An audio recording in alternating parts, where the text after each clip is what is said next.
जय श्री दोस्तों। दो भिक्षुओं और एक औरत की कहानी प्यारी ज़ेन शॉर्ट्स की कहानियों में से एक है, जो एक व्यावहारिक और विचार उत्तेजक पुस्तक है। कहानी एक प्रसिद्ध बौद्ध दृष्टांत है। कहानी यह है कि दो भिक्षु एक साथ यात्रा कर रहे थे, एक वरिष्ठ और एक कनिष्ठ। वे तेजी से बहने वाली नदी के पास पहुंचे, जहां एक युवती इंतजार कर रही थी। अकेले पार करने में वह असमर्थ थी। वह भिक्षुओं से पूछती है कि क्या वे नदी पार करने उसे मदद करेंगे। पवित्र व्रत के बावजूद, जिसे वे महिलाओं को छू नहीं सकते थे, फिर भी बिना किसी हिचकिचाहट के वृद्ध भिक्षु उसे उठाते हैं और नदी पार करने में उस युवती को मदद करते हैं। युवा भिक्षु बिल्कुल हैरान हो जाता है इस हरकत पर और इस बात से सहमत होता है कि वृद्ध भिक्षु ने अपनी प्रतिज्ञा तोड़ दी है, लेकिन वह कुछ भी नहीं कहता है। जैसे ही वे यात्रा करते हैं, 1 घंटा बीत जाता है, फिर 2 घंटे, फिर 3। अंत में अब काफी उत्तेजित युवा भिक्षु अब इसे और सह नहीं पाता और वह कहता है, आपने उस युवती को तब क्यों उठाया जब हमने भिक्षुओं के रूप में महिलाओं को नहीं छूने का व्रत लिया था। बड़े भिक्षु ने जवाब दिया, मैंने नदी के किनारे उसे घंटों पहले छोड़ दिया था। तुम उसे अभी भी क्यों ढो रहे हो।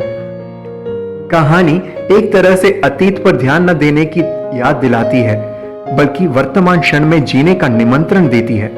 कहानी दृढ़ता से यह भी सिखाती है कि हालांकि आपके इरादे अच्छे हों, लेकिन आपके आसपास के लोग आपके बारे में, आपकी किए के बारे में गलत व्याख्या कर सकते हैं।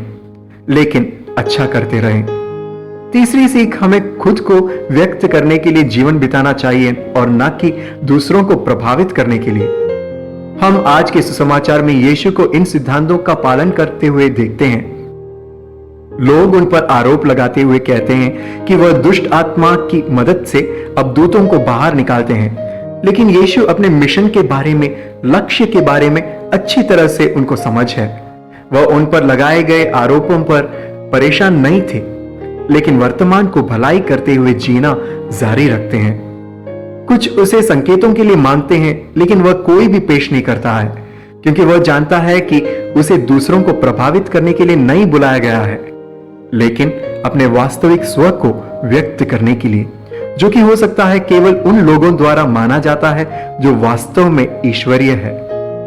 यीशु अच्छी तरह से जानते थे कि जो लोग उसके साथ खड़े रहने की हिम्मत नहीं करते हैं, वे निश्चित रूप से उसके कार्यों का गलत अर्थ लगाएंगे और वे धीरे धीरे विघटित हो जाएंगे और इकट्ठा करने के बदले दूसरों को बिखेर देंगे।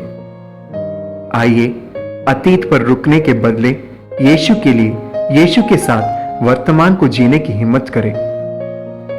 आज जब लोग हमें गलत समझते हैं, तब भी यीशु के जैसे भलाई करने के लिए कायम रहे, ताकि हम कभी नहीं बिखेरें, बल्कि यीशु के साथ हमेशा बटोरें।